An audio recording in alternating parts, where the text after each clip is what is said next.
Salut, bonjour à toi, bienvenue sur ma chaîne.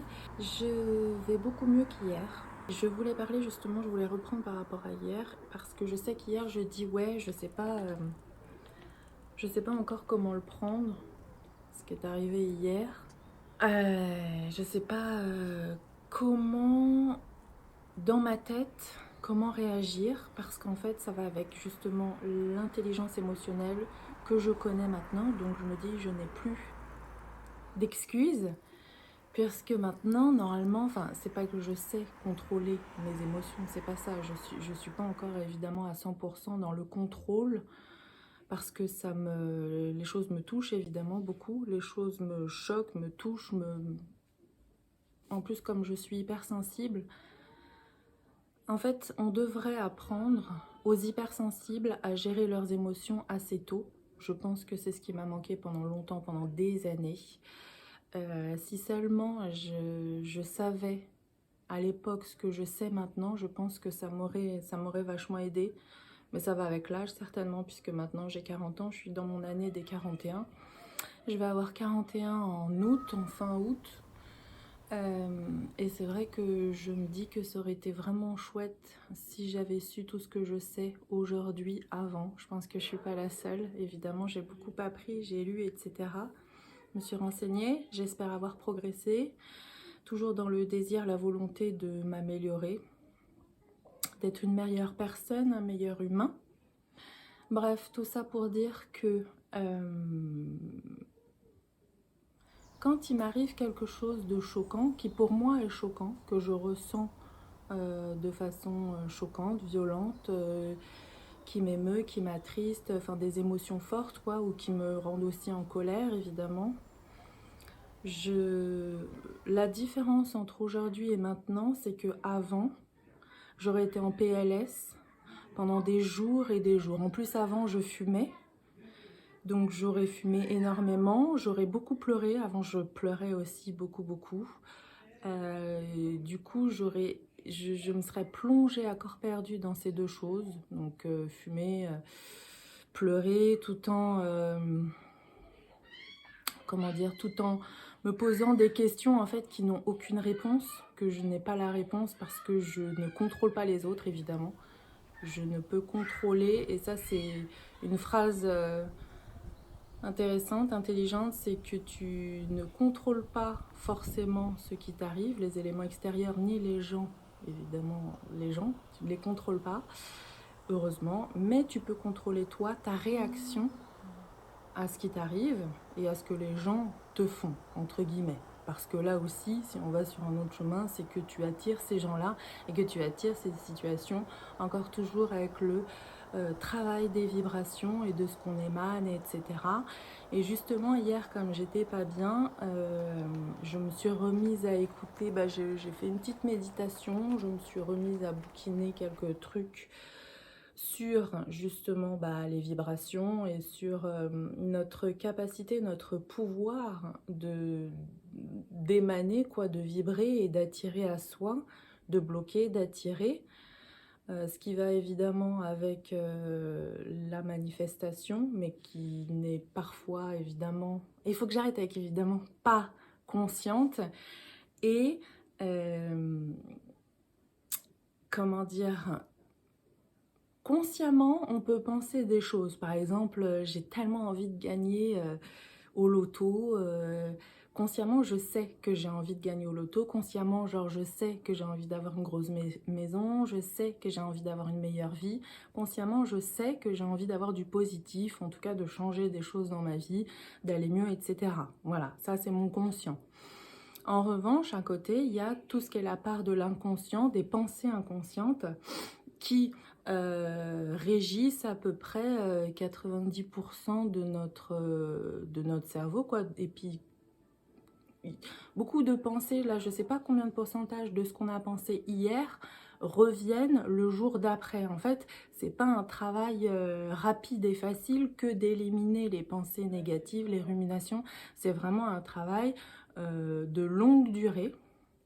qui peut mettre de longs mois, parfois de longues années, parce qu'il y a des pensées dont on n'a même pas conscience, négatives, etc., des mécanismes qui appartiennent aussi de quand on a, de notre éducation et de nos croyances. Et je vais par là parce que mon conscient veut du positif, mais mon inconscient, il est certainement pas au même niveau, en fait, que mon conscient.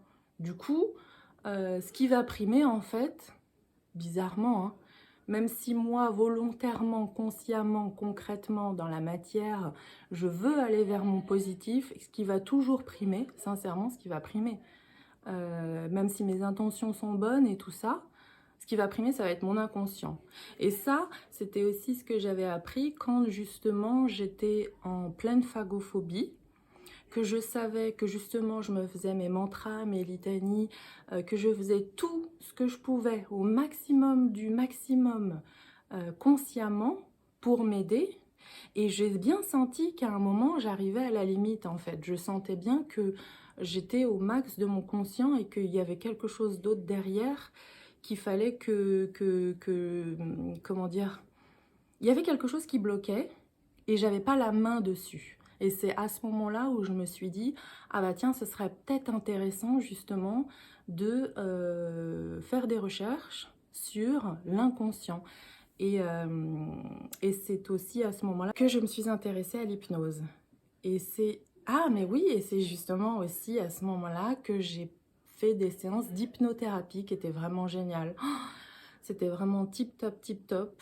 Et comme ça, en fait, ça reformate de façon gentille, hein. Moi, j'avais peur en allant chez l'hypnothérapeute. J'avais vraiment peur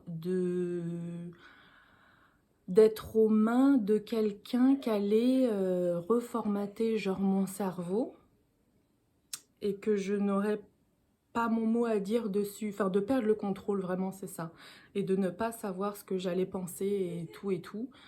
Je trouve que c'est un pouvoir fabuleux, l'hypnose, de pouvoir se remodifier certaines pensées ancrées qui nous aident pas, hein, qui nous aident vraiment pas et qui nous font aller parfois toujours sur les mêmes chemins répétitifs qui sont pas bons pour nous, qui sont connus mais pas bons. Et en fait, il faut savoir que normalement, il y a quand même un blocage. Si par exemple, tu vas voir quelqu'un et qui te fout une pensée, je vais dire un truc qui te dit... En plus, ça me fait penser à un épisode de Charmed, c'est vieux ça, Charmed, où il y avait quelqu'un qui avait été entraîné donc dans son inconscient à se suicider. Parce qu'il répétait à chaque fois des pensées hyper négatives et t'es une merde, tu sers à rien, enfin vraiment des trucs hyper dégradants qui te fait te diminuer en toi. Et cette personne-là, toujours dans la série, hein, dans Charme, elle allait se suicider. Je sais plus trop l'épisode, mais je me rappelle que ça m'avait marqué parce que le méchant, on peut dire ça comme ça, était rentré vraiment dans ses pensées internes, quoi, vraiment d'inconscient et que ça l'avait poussé justement à la limite du suicide, je crois, de sauter ou quelque chose comme ça. Et heureusement, il y a les 3 sœurs Halliwell qui sont venues pour le ou la sauver. Je sais plus si c'était une fille ou un garçon. Bref, tout ça pour dire que j'avais peur que ça me... de plus avoir le contrôle, quoi, de faire des choses que je veux pas faire, de penser des choses que je veux pas forcément penser. Alors, faut choisir son professionnel correctement. Je pense qu'ils ont une éthique aussi, ces gens-là, hein, c'est pas... Enfin, j'espère. Et normalement, dans ton cerveau, dans mon cerveau, dans chaque cerveau, il y a un blocage qui va te protéger, pour des choses qui sont complètement saugrenues, comme des choses de l'ordre du suicide, de tuer, enfin des gros trucs, quoi. C'est ce que j'avais lu aussi et je pense que c'est... Je crois qu'elle me l'avait dit aussi, que si t'es pas d'accord avec quelque chose, même quand t'es dans un état d'hypnose, t'accepteras pas la proposition, tu l'accepteras pas. Après, je crois que ce serait possible d'accepter au fur et à mesure s'il y a répétition à long terme, etc. J'en sais rien, les barrières elles peuvent se lever et tout si le gars est vachement fort devant toi et s'il y a répétition au bout de je sais pas combien de temps. Enfin bon, c'est pas du tout là où on veut aller, mais en tout cas, ce qui est important de savoir et ce qui est rassurant, c'est qu'on a soi-même un blocage qui va refuser des propositions malsaines, négatives. Donc ça c'est une chose, mais je sais plus pourquoi je voulais en venir à ça. Oui, l'hypnose pour justement travailler les pensées inconscientes qui sont très nombreuses et qui font que quand on a travaillé tout notre conscient, quand on est hyper conscient de soi-même, de ses pensées, etc., c'est vraiment l'étape d'après.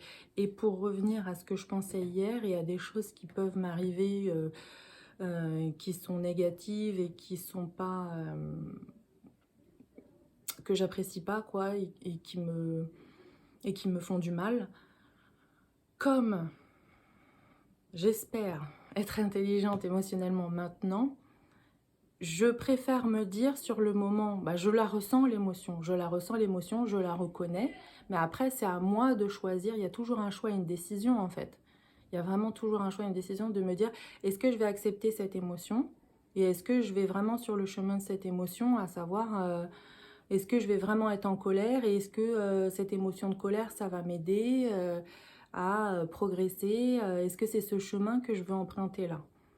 Et même en étant intelligente émotionnellement, parfois, j'avoue, je me sens pas capable de mettre les émotions négatives de côté et je les réemprunte encore.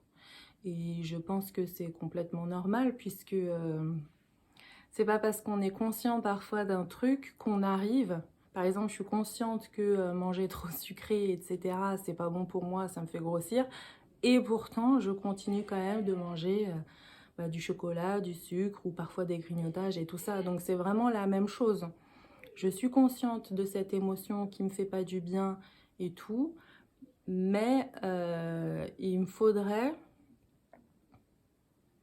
une grande force mentale pour arriver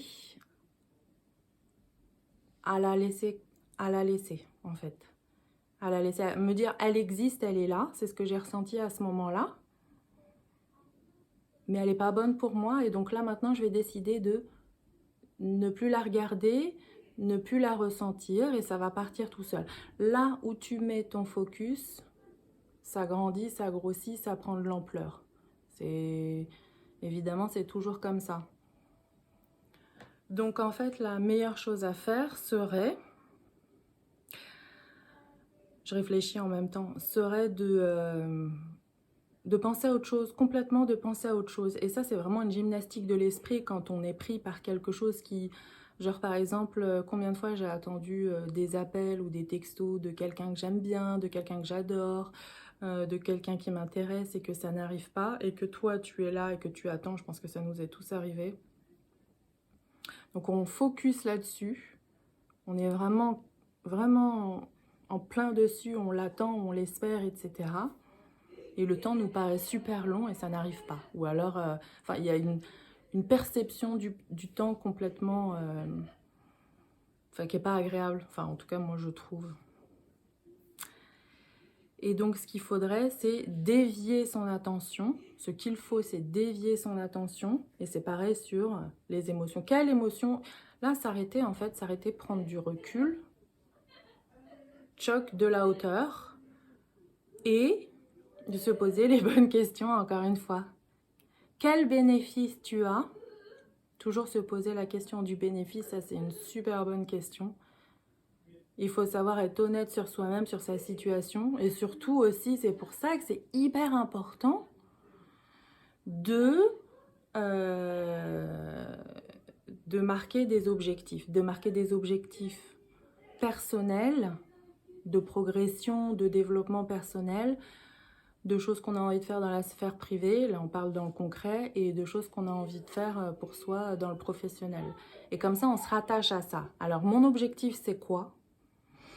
Là, je suis dans cette émotion-là. Est-ce que c'est ce que j'ai envie de ressentir? Est-ce que à long terme, c'est là où je veux aller? Non, c'est pas là où je veux aller. Non, c'est pas ce que j'ai envie de ressentir. Bon, c'est pas grave, je le ressens maintenant, je l'accueille quand même. Ok, c'est ce que je ressens, je suis un humain, il n'y a pas de souci là-dessus. je suis pas Bouddha, je suis pas Jésus, donc hop. Et qu'est-ce que j'ai envie? Donc pour aller vers mon objectif, il faut que je détourne en fait mon regard, mon attention vers quoi? Et là, je vais focus sur autre chose. Est-ce que j'ai envie d'être heureux? Est-ce que j'ai envie de me venger? Est-ce que j'ai envie de toujours être aux prises d'eux? Ça, c'est vraiment... Là, j'en parle de façon lucide et tranquille, etc. Mais je sais que quand on est dans l'émotion, comme moi j'étais hier, et d'ailleurs, je ne suis pas encore décidée, je ne suis pas encore sûre de ce qui va se passer. J'arrête pas de me répéter que la chose pour moi à faire, c'est de plus y penser. C'est de plus y penser. Et c'est très difficile de ne plus penser à quelque chose qui te perturbe depuis très longtemps et de faire comme si ça n'existait pas. Je le sais, je le sens. Surtout quand là, on parle. Bon, là, je parlais de moi. D'une habitation, d'un lieu où on est, d'un ressenti, de personnes qui sont juste au-dessus. Donc là, il y a une symbolique, etc. C'est compliqué. Il faut vraiment porter son attention sur autre chose et il faut vraiment s'accompagner, s'aimer, j'en suis convaincue, et continuer à faire son travail. Ben moi, j'ai fait une méditation hier, ça m'a fait vachement de bien. Relire des passages de trucs sur l'intelligence émotionnelle et relire mes feuilles de où est-ce que je vais aller, comment je vais faire, etc. Voilà, c'est comme ça qu'on progresse. Et j'aimerais dire que il n'y a pas si longtemps, en fait, nous sommes en 2024, j'ai dû lire ce livre en 2021, je parle du livre de Louise Hay, Transformer votre vie, qui a été le comment. J'avais déjà commencé évidemment à penser, à vouloir penser autrement, à m'être dit là ma vie elle est pas géniale, si je continue comme ça. Bah, ça va toujours continuer comme ça, parce que si tu n'enclenches pas un changement en fait de toi-même, les choses elles vont pas changer toutes seules, à moins que parfois il y a des choses qui arrivent, des petits cadeaux de la vie, des petits soubresauts, des choses comme ça. Mais en fait, ton être intérieur, tes croyances et ta façon de réagir ne changent pas si toi, tu n'en as pas envie. J'ai l'exemple précis de quelqu'un que je connais très bien depuis de longues années, qui est toujours sur la même façon de réagir, la même façon de penser, qui moi m'insupporte prodigieusement. Et c'est à ce point-là que je me dis, purée, j'ai changé de vision, j'ai changé, j'ai envie de réagir autrement à des choses qui m'arrivent. J'ai envie de reprendre mon pouvoir et de ne plus juste être passive dans ma vie. J'ai envie d'être actrice et j'ai envie de décider de choses qui m'arrivent. Et à ce moment-là, tu vis beaucoup mieux ta vie. Tu vis parce que tu sais et que tu as la place d'un créateur de ta vie, de ton monde. Et ce que j'ai relu aussi hier qui était intéressant et que je sais évidemment, mais c'est toujours bon de se le relire et de se le dans sa tête, de se dire ah ouais quand même, c'est que tout ton monde extérieur, mais c'est choquant je trouve quand même, tout ton monde extérieur, c'est en fait le reflet de ton monde intérieur. Et je me rappelle quand j'ai lu ça pour les premières fois, j'ai pleuré, pleuré, pleuré parce que... et même là encore, je pourrais pleurer parce que je me dis, putain, mais ça veut dire que tout le mal que je suis en train de vivre, que je suis en train de subir, toutes les accusations, tout ça, machin, ça vient de moi, ça vient à l'intérieur de moi. Je vibre quelque chose qui amène des situations où je suis malmenée, victimisée, etc. Parce qu'à l'intérieur de moi, j'ai encore ça, j'ai encore, justement, j'ai encore cette croyance certainement inconsciente d'une petite fille qui est une victime et qui se laisse marcher dessus et c'est vrai, enfin je veux dire c'est vrai, ça va, quand j'y pense, c'est en adéquation avec ce que je ressentais consciemment de moi il y a pas si longtemps, il y a quelques années, donc oui, j'avais commencé à calculer en 2024, j'ai découvert ce livre, mais j'ai commencé un peu avant, on va dire 5-6 ans en fait. Et ça a été progressivement parce que comme je l'ai dit tout à l'heure, changer son mode de pensée consciemment, même consciemment, ça ne se fait pas du jour au lendemain. Parce qu'il faut le temps aussi d'y croire, il faut le temps d'accepter les phrases positives, etc. Donc ouais, ça a mis vachement longtemps. Il faut tout balayer, pour certains. En tout cas, pour moi, il a fallu balayer énormément de choses. Et maintenant, c'est l'inconscient là qui est encore là et qui est encore en train de vibrer des choses pas très jolies, alors que mon conscient, il est là, il est prêt, il est bien, il est mais non, t'es génial, mais non, t'as le droit de vivre. Moi, j'ai eu une grosse période, une énorme période où comment dire, je m'auto-critiquais de façon hyper négative et j'avais pas le droit d'exister dans ma tête et j'étais qu'une merde. Ça allait vraiment très loin et c'était très dur. Et inconsciemment, je pense que ça y est encore. Parce que j'ai encore très beaucoup... Ah là, ça n'a rien à voir. Quelques phrases là, dès qu'il m'arrive un truc violent comme ça, là, ça repart un petit peu. Mais comme j'ai fait évidemment tout ce travail en amont depuis des années, je sais me reprendre. C'est ça aussi, c'est qu'il faut se reprendre. Souvent, il faut se reprendre. C'est pas grave si tu as une réflexion, une auto-réflexion, je dirais, de toi hyper dénigrante, tu stop, même dans ta tête ou même à haute voix. Hein. Moi, je le fais à haute voix aussi. Des fois, je fais non. Écoute, on reformule. Je suis super, je suis comme je suis, je m'accepte comme je suis. Voilà, c'est ça.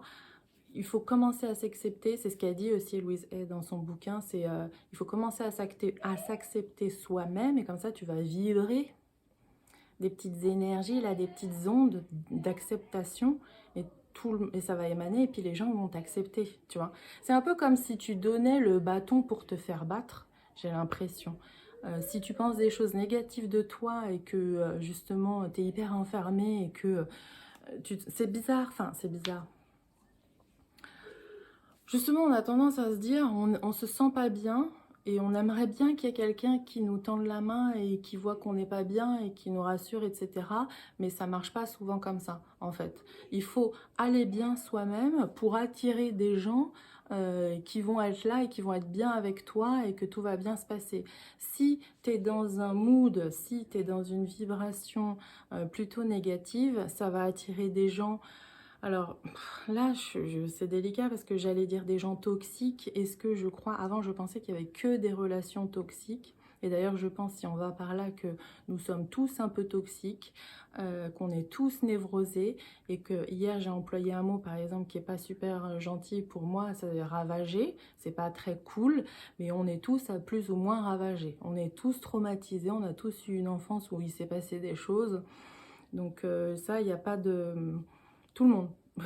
Tout le monde. On a tous été des enfants et on a tous vécu des trucs pas cool. Et après, ce qui fait la différence, après, quand on est dans le monde adulte et quand on a grandi, c'est comment justement on ne reste pas accroché à ces expériences négatives ou, tu vois, ce qu'on peut dire par exemple la résilience, des choses comme ça, c'est s'en relever, c'est ne pas toujours vivre dans le passé, c'est ne pas recréer ces choses-là, mais parfois ça a été tellement récurrent, et là moi je vais parler de mon cas précis, il y a des choses qui ont été justement tellement récurrentes et qui sont tellement ancrées en moi que même en les travaillant vachement consciemment, l'inconscient il est encore là et il a encore ce même mécanisme et je sais que je vivre encore certainement des choses pour attirer ce même genre de situation. Donc l'hypnothérapie, oui, et puis même aussi l'auto-hypnose, j'ai un bouquin d'auto-hypnose, c'est du travail. Franchement, sincèrement, c'est du travail. J'ai fait ça religieusement pendant des semaines. Après, c'est vrai que c'est fatigant. Après, il y a la vie aussi à mener, d'autres choses, la vie quotidienne et tout, faut lâcher un peu.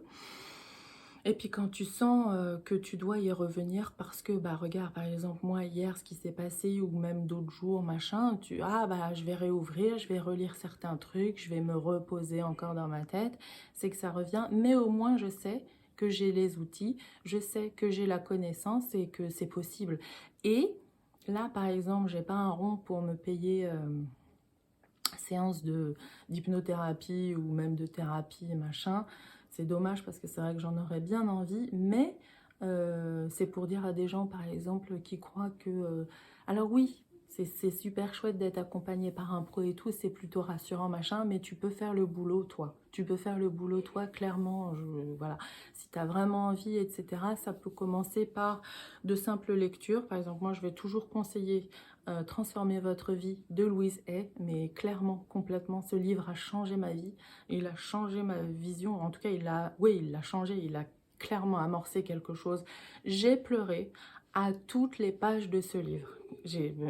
Voilà, c'est mon livre préféré de développement personnel, c'est le premier, j'en suis hyper contente. Enfin, j'avais dû lire, oui, j'ai lu du Moussa Nabati il y a des années, tout ça, quand j'étais en dépression, ce qui m'avait vachement aidé aussi, évidemment, mais celui-ci, là, Transformer votre vie de Louise Hay, ça a vraiment été un ultra choc, et je pense que c'est aussi parce que j'étais prête. Parfois, il faut vraiment que tout soit réuni. J'étais prête à recevoir ces informations. J'étais prête à... On était en plein Covid, on était en 2020, j'étais à Intermarché avec mon fils. C'était le seul exemplaire qu'il y avait dans le magasin. Je ne sais pas comment il est arrivé dans mes mains. Et parfois, il y a des choses, pour moi, c'est un cadeau. C'est un cadeau de l'univers. Après, mon fils, il m'a dit, si tu veux, je te l'offre. Il m'offre jamais rien. C'est pas son genre de m'offrir des bouquins. C'est une phrase venue d'ailleurs. J'ai fait, ah bah, si tu veux, et tout. Il me l'a offert. Il faut savoir qu'à ce moment-là, il avait quoi, 15 ans, 14-15 ans. Enfin bon, bizarre. Et puis, c'est arrivé. Et puis, il y a des choses comme ça. Donc, il faut être... Et puis, c'est pas grave si t'es pas prêt. Moi, il y a des choses que j'ai lues, auxquelles j'ai souri, ri, comme ça en disant ah, ah, ah, et finalement ça a planté quand même la petite graine dans ma tête. Ça m'a fait me poser la question. Une fois que tu as le doute, c'est bien quand même. Une fois que tu te dis ah bah oui quand même c'est bizarre et tout. Parfois quand tu as un moment de recul et peut-être même une phrase dénigrante dans ta tête, c'est pas pour rien. C'est que ça choque un peu, ça pique un peu et tu y reviendras peut-être plus tard. Et moi, c'est ce qui s'est passé des années après. Il y a des choses sur lesquelles je riais, où je me disais, mais alors impossible. Comme par exemple ce qui est l'éducation de mes enfants et tout ça, mon rôle de mère et tout ça. Pour moi, c'était... je pensais que j'étais vraiment dans le bon, je recréais exactement ce que j'avais vécu, enfin j'avais pas de soucis, je me remettais pas tellement en question là-dessus, jusqu'à ce que je me suis dit, ah mais non mais je le sens pas, ou tout ça, et puis j'ai commencé à lire d'autres choses, et puis à m'ouvrir, enfin bon, voilà, tout ça pour dire que même si tu lis des choses, et des trucs qui te paraissent complètement incongrus, stupides, rigolos, impossibles, c'est déjà une bonne réaction. C'est une réaction. Une réaction est une réaction, et qui fait que ça plante la graine quelque part et que tu y reviendras peut-être des années après. Donc on ne sait pas. On ne sait pas. Donc voilà. J'ai un petit peu dépassé aujourd'hui. Je suis désolée. J'avais certainement pas mal de trucs à dire. C'est un sujet qui me tient à cœur. Vraiment. Donc si tu as des questions, ça sera vraiment avec plaisir que j'essaierai d'y répondre. J'essaye au maximum de montrer mon parcours le plus honnêtement, le plus justement, et je suis tellement pas arrivée. Il paraît que c'est le chemin le mieux plutôt que la destination. C'est pas quelque chose que je partage pour l'instant, parce que putain, je sais que, enfin, c'est compliqué, parfois c'est tellement compliqué. Bon, il y a des bons moments, il y a des bons moments évidemment, mais je veux vraiment arriver à destination, moi. C'est très important pour moi, c'est ce qui me tient. Je veux vraiment arriver à destination. Donc oui, je m'égare encore. Donc si tu as des questions, si tu as évidemment des commentaires, n'importe quoi, je serai toujours contente de lire et de répondre et d'aider au maximum, de partager. Voilà, tout ce que tu vois, c'est tout ce que j'ai vécu, et j'espère que ça t'aide, ou j'espère que ça t'intéresse. Mais en tout cas, ouais, j'espère que par ces petites vidéos-là et par des petits témoignages comme ça, j'espère qu'il y a des gens, si tu es perdu, ou si tu te sens avec plein de questions, ou si tu te sens, enfin je sais pas, à la croisée des chemins, et que parfois, ouais, on se sent tellement perdu, on se sent tellement seul. Trouver ce genre de... Moi, je fais des vidéos que j'aurais aimé trouver. C'est exactement ça. J'essaye au maximum de me rappeler dans quelle situation j'étais, dans quel mood j'étais, quand j'étais complètement perdue et que je cherchais de l'aide sur Internet pour tous les sujets de ma vie, vraiment. Donc voilà, j'espère que si ça intéresse ou aide au moins une personne, c'est génial. C'est tant mieux. Voilà, donc n'oublie pas de liker si ça t'intéresse, si ça t'a aidé ou quoi. et de t'abonner. Voilà, je te dis à bientôt. Ciao!